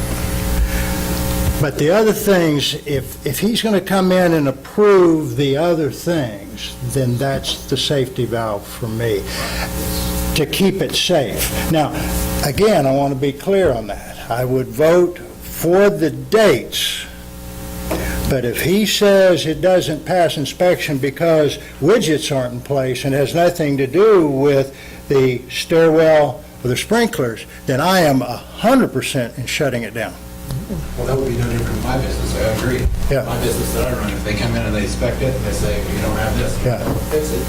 Yeah, I can understand things that can't, are beyond reach, but, No, the intent, we have corrected, so the electrical we've gone through, we've already been re-inspected, the electrical has been fixed. The next walkthrough would be for trip hazards and things and make sure something well, doesn't change. sure, and I hear, and I saw the safety plan and the things, this is a service contract, and you're right, it's over with at the end of this, it's a service contract. And the difficulty in this has been that y'all have done a good job, but it's a service contract, and if you ever work for the military, contracts go 1 year, and people know that. And it's just like at the end of every year, it turns winter, and if you're a mechanic in a yard that takes care of vehicles, you order the antifreeze in in June. So this is a thing that we know it's coming. So I want to be supportive, but I also don't want to, I'm a stickler for following the rules and regs. We did that 2 weeks ago. In fact, the church asked for an hour and a half, and we said no, because it couldn't fit into the system that we have in place. So I'm in favor of following the rules. So if it doesn't meet the contract, if I understand how you're saying in reference to these two items, I've even confused myself. So, but I don't know if that makes sense or not. So they will notate those two items and say that the city has granted Okay. for these issues based on the previous units. And again, I'm saying that, I think you all are hearing that. So again, that is a known factor, is that the city has approved the use of this facility in its current state. Now, if you want to continue to use it, now knowing without a doubt that those are the issues, that is the decision that you are making by way of approving the dates. The building official will go ahead and do a typical walkthrough inspection, but that's really the extent of that inspection. Okay, Sean, as Mike alluded to, and guys, you did great. That, Steve, when you were mentioning all the stuff you did, man, that's what even hurts more, because I want you to be successful. I would like to see, again, and I kind of side with Mike on this, but I want to know from the standpoint, my sticking point is my liability for myself and my family, and my concern for all my colleagues here and the city. I would like to hear from the standpoint of a lawyer about whether or not I would be, or we would be, liable if something, and I hate saying that, but something unforeseen, Can I make a suggestion? Please. Yeah. I think the big date that JMS is trying to make is Tiblo days. I think if we can move forward knowing that date might not occur and getting some of these other questions answered, I can have this reviewed by the city attorney for the liability issue and a recommendation as to whether or not it's a good idea to hold this, as well as maybe having that safety inspection now knowing that they're a little bit closer to the operations than they were initially. I don't know if that's something that GMS would be willing to do. Again, since our council meeting is on the 13th, it just doesn't give them a lot of time between then and Tiblo days to advertise. But I, just as a suggestion, that might allow them to open up in the latter part of the dates. If you guys are unsure, there's a motion on the table, but that's just a suggestion that may for some comment. Will that work for you guys? I guess I thought the second one, I went back up with you, Sean, and we were needing to do a safety walkthrough. We were doing the reinspection on the electrical. We did an initial walkthrough on some of the inspection items, but the intent was to do the electrical reinspection that show green hold for the electrical permit. We We did go through a variety of safety items as far as what was contained in the initial IBTS inspection, and we're in the memo tonight. But again, there still is a inspection that would need to occur per the agreement prior to them opening. So your concerns, it sounds like would have to have a motion to table until the next meeting to get that legal information. What I'm not making that motion, but what I'm asking, if there's a general consent or a general concern from the council, if that affects their motion on, or their vote on this item. And this is one of the few times I'm going to do this, but keep over. Sean, would you repeat the last thing that you said? Because I'm trying to really understand it in my mind, because I think that's important, what you were saying there. What I suggested was to have, first and foremost, a legal review of the contract. Right. And to ensure that it is enforceable and that you all and the city is in the best position it can be moving forward. So to get that question addressed with the city attorney. Another part of that is to work with the city attorney as well as our building official to make sure that there is a clear understanding of what is acceptable to move forward with the operational dates that have been suggested by JMS. I'm good with that, but I'm pretty sure the city attorney wrote the contract to begin with. My understanding... Well, wait a minute, just one last, what was the last thing? There was one last thing that you had said about the inspections, yeah. That I don't know. I'm sorry. There's one more inspection that you have to do. Yeah, there's one more inspection, and it had to do with the inspection, and Right. just So repeat that's- that if you don't mind. So there's the agreement, the agreement states that there needs to be an inspection before the annual operation of the facility. So that can take place between now and whenever this comes back to the council. To answer the question about whether or not the city attorney wrote this, I don't know who wrote this. I can tell you that Dan Trent, our current city attorney, said that he did not write this agreement, nor was this agreement necessarily approved by the city council initially anyway. However, the past practice has been that this was approved administratively and that it has been carried forward with full knowledge that this agreement has been in place.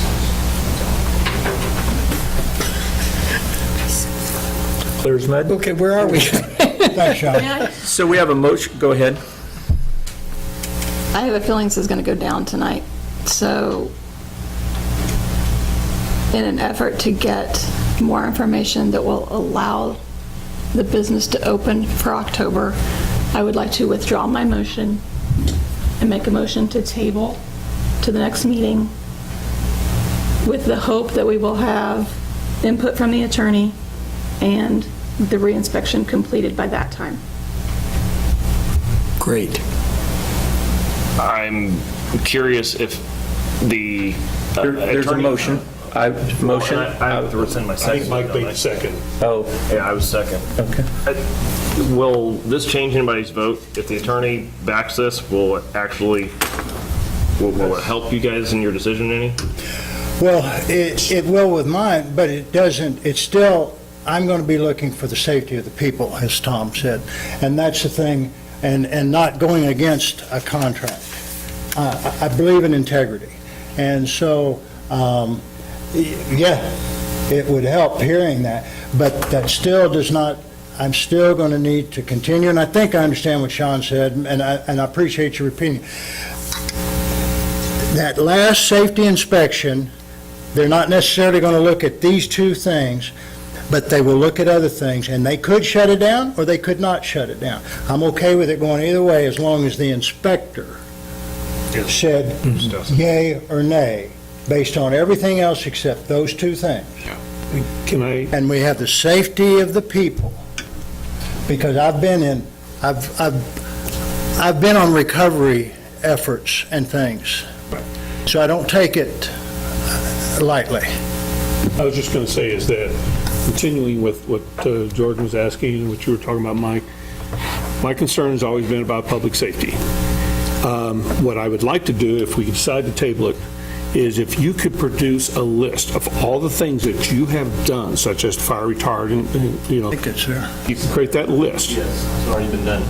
Okay, if we could get a copy of that, and that way we can use that to base that decision, because my biggest concern is, again, is putting somebody in a position where we have a station, house venue in 2003. We have an Oakland warehouse fire in 2016. Where 100 people died, then 36 people died, and the list goes on. But you're not bringing in. But you know what the number one thing, that's reported in there is they had no workable fire systems, pressure systems. I understand that, but my point is that's why I would like to see these things if they will offset.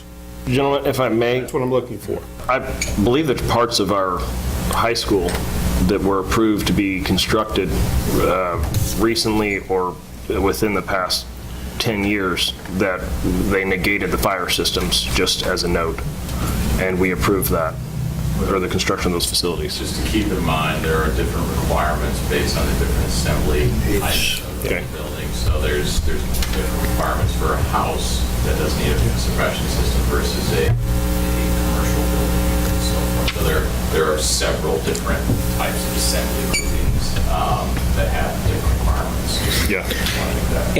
And usually, any of those areas that are in use prior to these new requirements aren't retrofitted to bring them into compliance. They're continued to be used, like this room we're sitting in. One more thing, if I could add. The safety inspection, I have no problem providing that. This talking to the city council or the attorney has nothing to do with safety, so that's a liability for you all.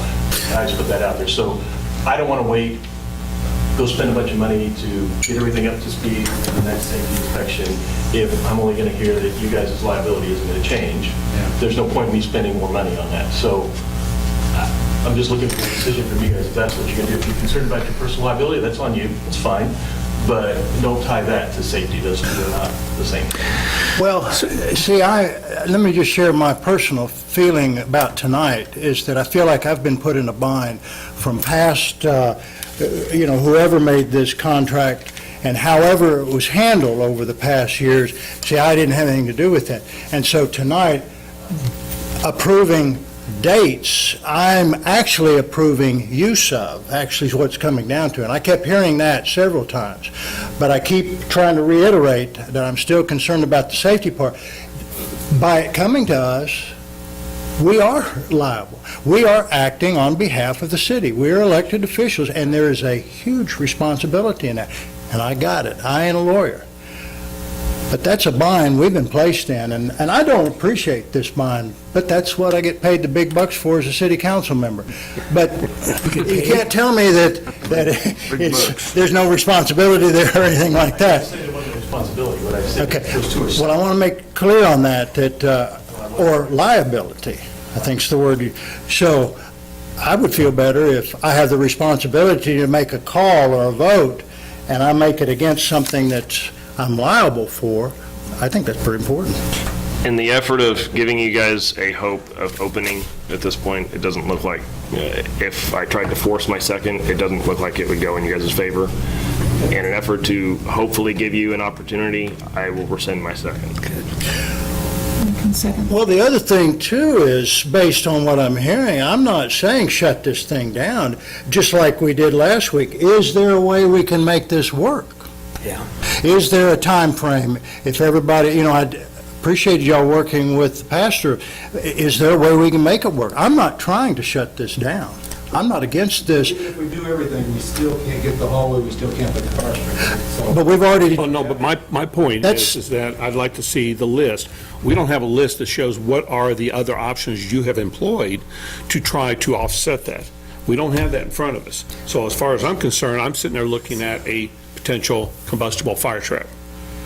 And that's what we need to see, that information. Well, you have safety plan. It doesn't cover what he's talking about. Okay. And those two things, I've already heard that those aren't a problem. You had a safety inspector. I've heard two people say that is an issue. You've had a safety inspector come through and say these were the concerns, they didn't list all of those things you were talking about. But what they did list is the several things: emergency lights, a safety plan, fire extinguishers, and those have all of those level of concerns have been remediated, okay, as is mentioned. And the two that remain from that original concern are the automatic sprinklers and the protected stairway. Right. Now, recognizing this was a walkthrough that was done in the off-season, and that's why a lot of those concerns were there. They've come back and looked at the electrical, the fire alarm that's going to be an issue that works out of the community center. There was mention of the alarm is located in community center building. So those things were addressed. Now, they were mentioned but never addressed. no, they were addressed. There's fire extinguishers now that have been placed throughout the occupancy load has been noted. The exits have been defined in I'm emergency. talking about the two large items, which are probably the most life-saving things there are, which are the fire suppression system as well as the enclosed stairwells. That's what we told Now, I understand. Not going to happen. So I understand that. There's no reason. But what he's asking for is how is it offset? I hear what Tom's saying, is there is. What we don't have, what I don't have is the information, what Jerry was talking about, I'm sorry, what Stephen was talking about, and those things that you've employed to help keep a combustible blaze from occurring. Those, to me, then would help offset. And that's my biggest concern. Because if, you don't have those type of things, and I'm unaware of that. From all the information we've got, I don't know you have those things. And without those, you're talking about a flashover can occur within less than a minute. And so these are important items to know that. If I see those, and I feel that those offset these other items, those concerns, I don't have an issue with it. That's my problem, is I don't have those in front of me. That's what we're hearing. Yeah. So the motion has been withdrawn, and the second has been withdrawn, so we now need a motion on the floor. I have a motion on the floor to table. You have a motion to table, that's correct, and we're waiting for a second. A motion to move in second to table this item. A discussion on tabling this item to the next meeting? Table items can't have discussion. Oh, Correct. probably right. Vote, please. Hurley, Yes. Mackey, Yes. Reeves, Yes. Shannon, Yes. Wood, Yes. Stevens, Yes. Thompson. Yes. Motion table passed. Sean, is there any way that, and I know they were looking at, Tiblo days, and as Steve pointed out, gee, we're going to have to spend more money to not, theoretically not have work. And I know this is tabled to the next meeting, and again, I don't know this, and that's why I'm asking. Is there something that if, as Tom pointed out, they get, that information that we didn't have, but Steve, I appreciate you bringing that up. That was, honestly, I was very impressed with it. Thank you. Is there any way we could expedite this instead of going to the other meeting? I'm not sure what it would be, to call a special meeting or something like this on this particular issue, that if indeed, as Tom pointed out, there are some things there, and the attorney, and my big concern, definitely safety, but, liability. Okay. I will work with the mayor. Okay, great. And first call I'll have is to Mr. Trent to figure out, what his guidance is on handling some of the contractual issues as well as the liability issues that we're addressing. And I'll work with the mayor if that's appropriate for everybody, or everybody's okay with that, to try to get something on the schedule that also we can get a safety inspection through the haunted house with JMS and get those two items addressed and bring that back to you. I don't know when that can be. We've got 3 weeks between the next council meeting and tonight, so there is some flexibility there. I don't know if that's of any assistance to them. That would be a question for them. Yeah, would that, To the next meeting. could that possibly help, Steve, or what, I'm not sure of your what all you're having to deal with and everything. Yeah, I mean, the challenge is we weren't invited to the original audit, so a lot of the questions that we could have answered a month ago couldn't get answered. So now we're pushed to the point where the reality is if we don't start this week, there's no point in opening for table of bids. And the building's still set up, but all the plastic and everything, where plastic, all the windows, torn off the windows so people can see when they're walking through. Instead of turning on the power, the lights, they've they torn off just the tore plastic off the plastic windows. So we've got to go back through, re-plastic all the windows. Props have been moved around. We've got a ton of stuff that we've got to There's a do. lot of work to do.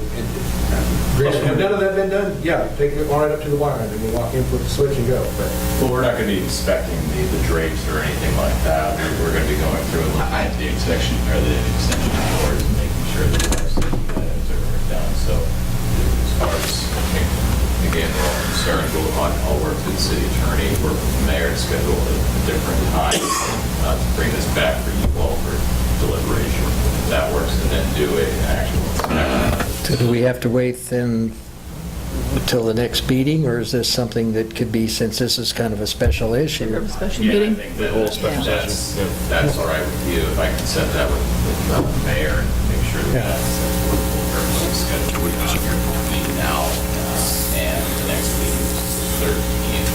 There's certainly a decent time that we can schedule a future council meeting between now and then. Special meeting? I'd be happy to work with that. I would do a special meeting. Let's push that hard if we can. I'd like Yeah, to see please, that. real I'd hard. like to see that happen as soon as possible. If you can get it done by 5 o'clock tomorrow, we'd sure That'd be appreciate awesome. it. Yeah. Might be a pizza in We for do it you. later this evening. Yeah.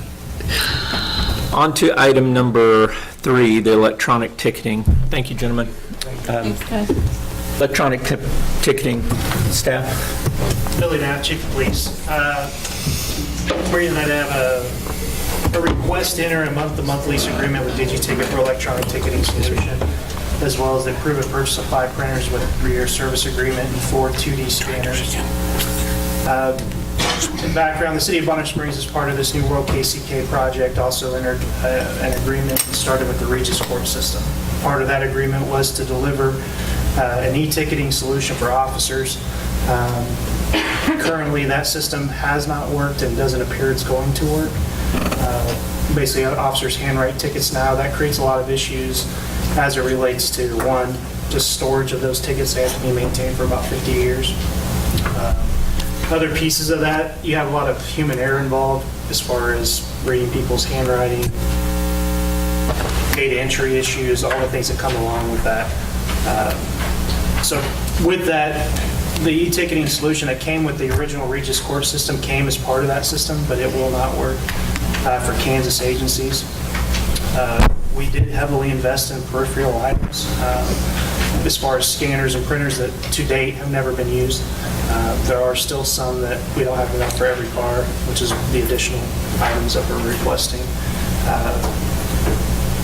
There's numerous reasons why electronic ticketing, probably more so than any, is increased officer safety. The more, most officers are killed sitting on the side of the road.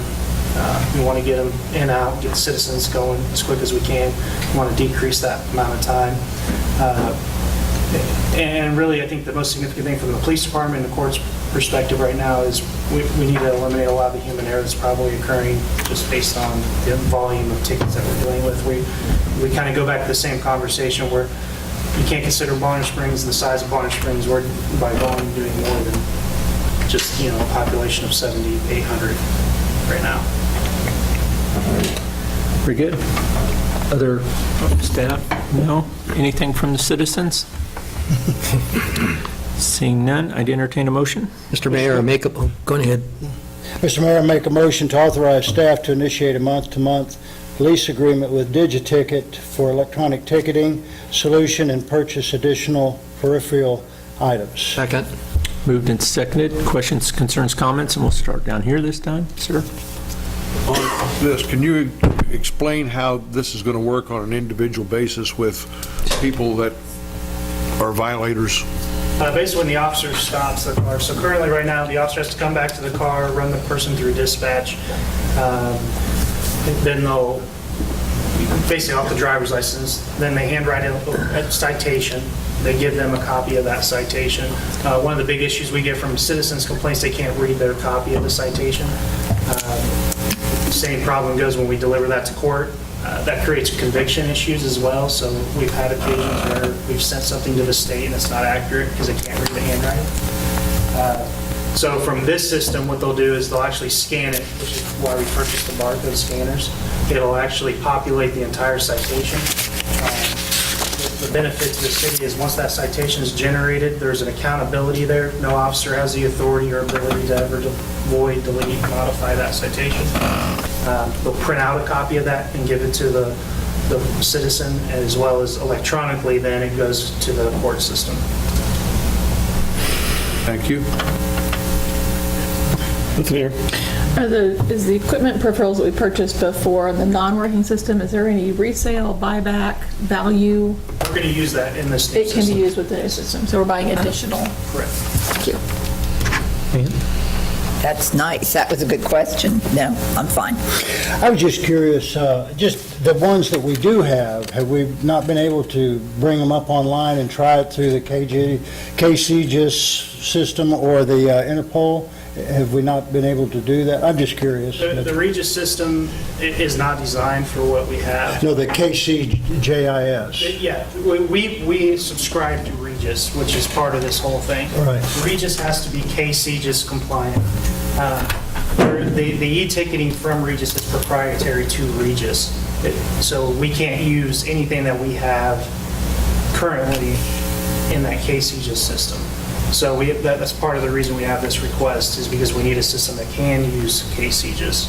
Regis is an independent company that sells that. But I guess the other equipment, though, that we have is compatible. Yes. Okay.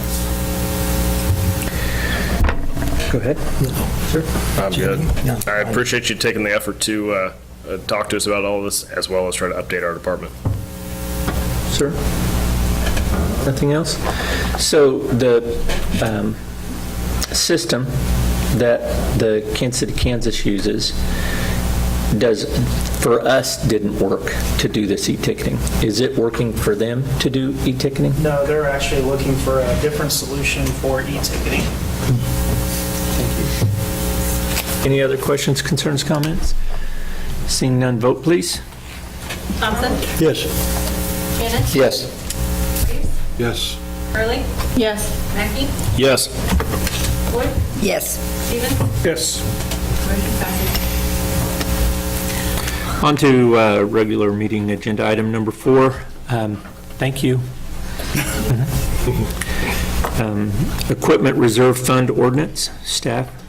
There isn't a memo attached to this, as the ordinance is somewhat self-explanatory, but we are looking for a motion to approve or adopt an ordinance establishing a equipment reserve fund. You'll see within the body of the ordinance, Kansas statutes allows a municipality to create an equipment reserve fund that has to be titled an equipment reserve fund, which helps the city finance the acquisition of equipment that's necessary for the performance of all functions and services of the city. Again, it's the city's approach to trying to move from 1 year to 1 year to 1 year from budgeting to looking for a 5-year perspective in terms of how we're budgeting things for the capital outlay. But again, we're looking for the establishment of the capital the equipment reserve fund. Very good. I'm sorry, excuse me. Yeah, I'd entertain them. I'm sorry, is there anything else from the citizens that would like to say anything? I'm getting a little bit hot. So could one of you push that down button back there? I don't know if there's some super special secret way to do that, but Well, if you do it wrong, it'll explode.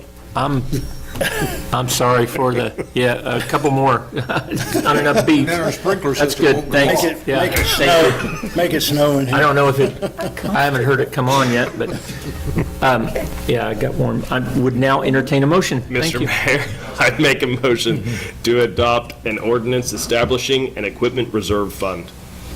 I'll second. Moved and seconded. Questions, concerns, comments from the council? Sir?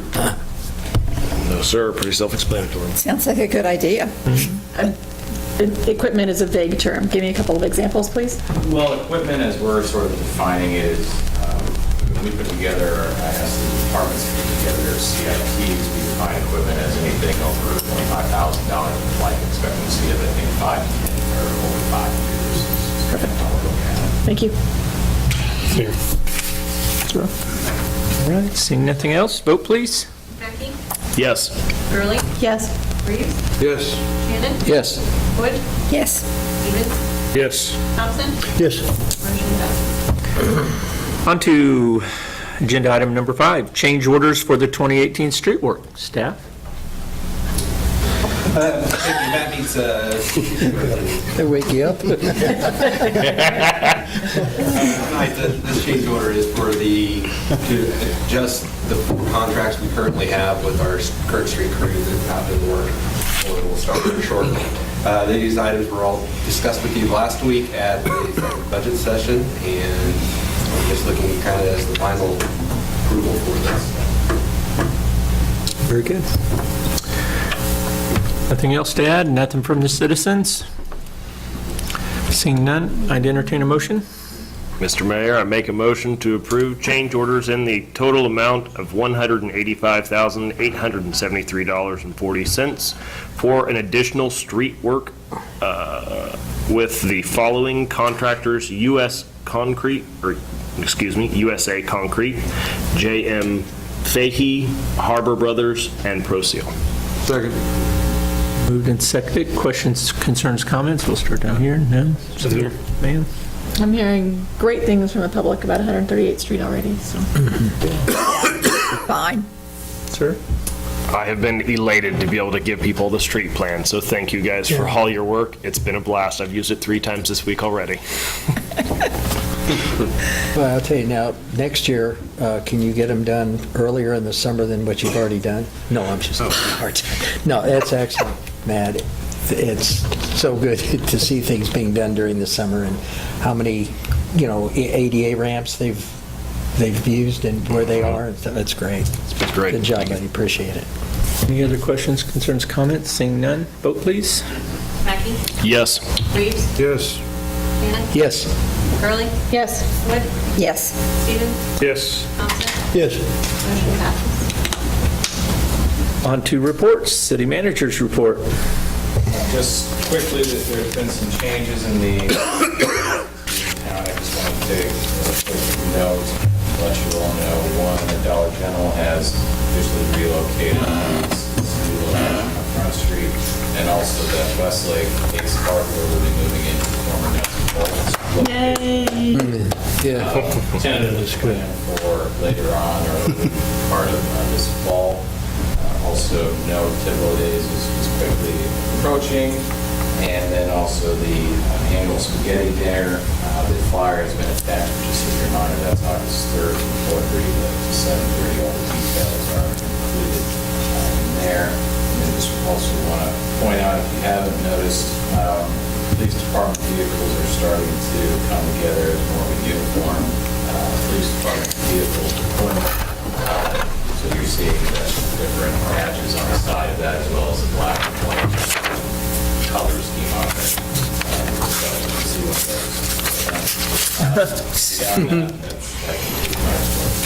Thank you very much. Sean, I noticed there was something about, DeGoler has, but CVS, now is CVS going to come into the building, or, that was kind of confusing when I read it. Yeah, I think we haven't heard officially what the plan is for that. I think that's part of the conversation internally within CVS is whether or not they're going to keep their DeGoler operations in operation, but I haven't heard officially that they are closing from DeGoler or CVS. You have not heard that? I haven't heard that they're closing that location. Gotcha. And however, is to close that site. Okay.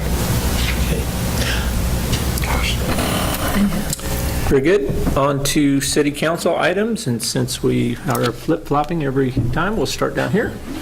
I don't have anything. I'm just trying to... Anything else? Sir? I was going to mention, if any of you guys know the Perkey's family, they run our concessions, and they also have 2 restaurants. His wife recently had a heart attack. He did. What, he did? Okay. So my apologies. His girlfriend was correcting me on this. So he had a heart attack on the 13th. There is a GoFundMe for them, as well as there is jars at several of the local businesses up and down Main Street to assist with the medical funds and future costs. The audit, congratulations, good job. That is a tough deal each year, and that's a good thing, so good job on the audit. He didn't have any good job. insurance at all? I have nothing. I'm just stunned by the work that goes into the city. A couple of horns to toot. The police department uniform shirts have been extremely well received by everyone that I've encountered to ask about, so I think that was a wise move. I said horns to toot, and now I'm going to talk about the city band. Yeah. Because we discussed last week, our directors had visited local community bands, and we are one of the only cities that sponsors and supports a city band in the way that we do. One of the local bands actually passed the hat after the third song, and that's how they fund their operations. So the musicians are extremely grateful and asked me to pass that on to the city, to have the opportunity and the support that we have, and the number of people who come and sit in the audience every week and enjoy the music is huge for us. One more concert. This Thursday is the last of the regular season, and then we'll play for Tiblo Days in August, so you have one more chance to see us. I've seen lots of work happening on Morse at that fire hydrant. Thank you for that. Is there any additional information available about it? Is it actually a fire hydrant issue? No, it's not really. The fire hydrant is actually fixed. We've been pulling that fire hydrant because we were trying to get pressure off that line. We're doing we cannot get that system off back in that. We're doing a line on Wednesday, which is a device that we're actually put a rubber plug into our main because we cannot get enough valves off of it and shutting down that entire neighborhood. The neighborhood, what define that neighborhood? What is that? That neighborhood between, really between Jameson and Nettleton and between Morris and Company. Wow. Just from that specific hydrant? We're trying to replace a valve on that Morris line before we do the street. Right. The hydrant's actually fixed. But there are other hydrants servicing that neighborhood. It's just that specific hydrant at that line. Well, yeah, that's... Within. You're talking about the fire hydrant on Morris on the north side? Mm-hmm. The one with all the pretty yellow or orange decorations around it? It'd be right across from the Coney. Yeah. And the Coney valve is what we're really working on. Okay. So it's eventually... Which is near that fire hydrant. We need to replace that. Eventually it will have a solution that doesn't involve cones and barriers. Yeah. Wednesday should be there. Excellent. Thank you. She doesn't like your decorations. I noticed that on the code violation sheet there, Sean, that you had that 735 Lakewood was not on that list, was just mentioning that. It may be because it's been an ongoing thing and it didn't make the list this time or something. But nonetheless, it wasn't there. I was just kind of informing you about that. Thanks for spraying the creeks along the bank of Spring Creek up and down the creek both sides, north of Morse on up to Metropolitan. I know that portion's done, and the residents there really appreciate that.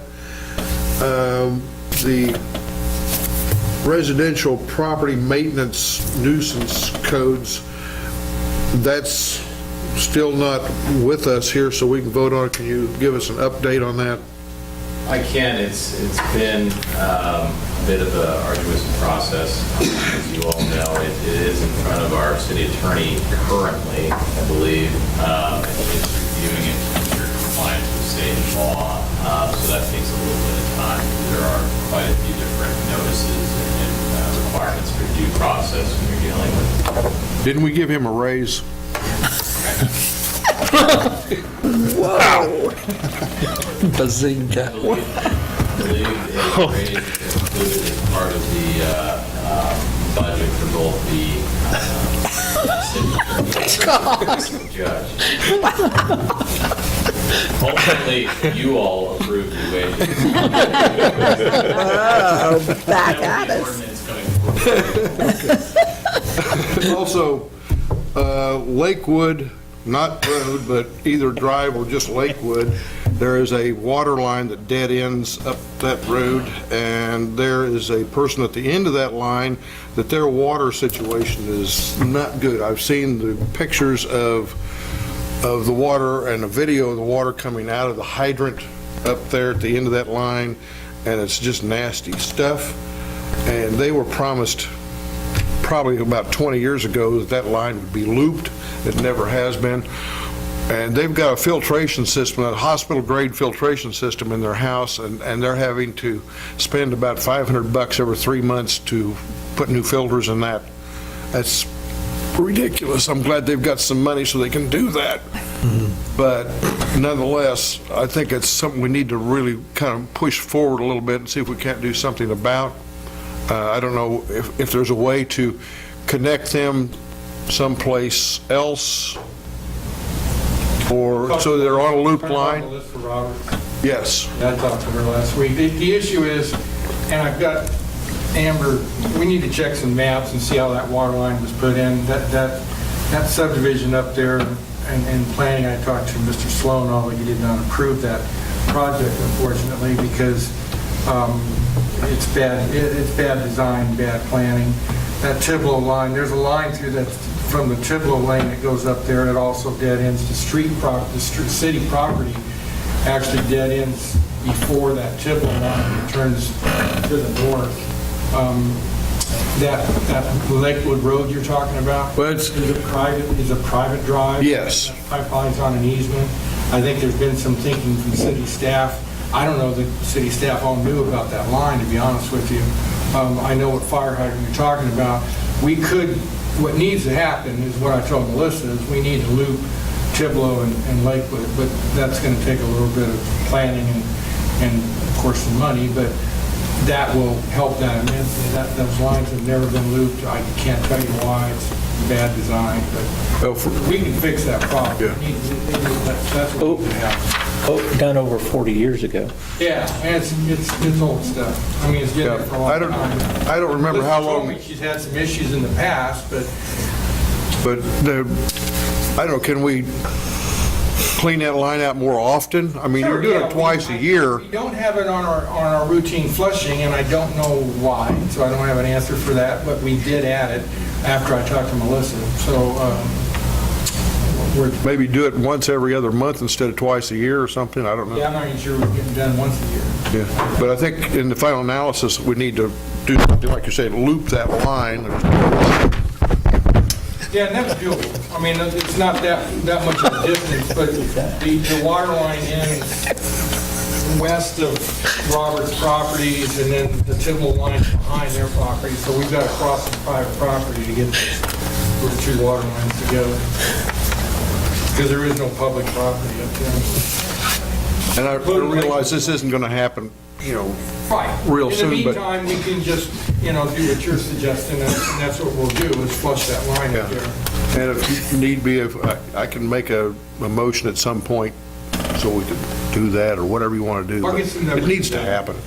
What we're planning to do over the next couple of months is the same thing that we've done with our stormwater system, is to go through a public sort of vetting planning process, a master planning both on water and sanitary sewer, to identify these types of projects and to prioritize those based on the need of the city to upgrade those, as well as our financial ability to pay for all those. The point is that unfortunately that these types of issues aren't isolated to one or two across the city. They're quite frequent. Just as Rick alluded to, not knowing where valves are and things like that. So we'll be doing a bit of a review, and you'll be able to approve that master plan at that point in time.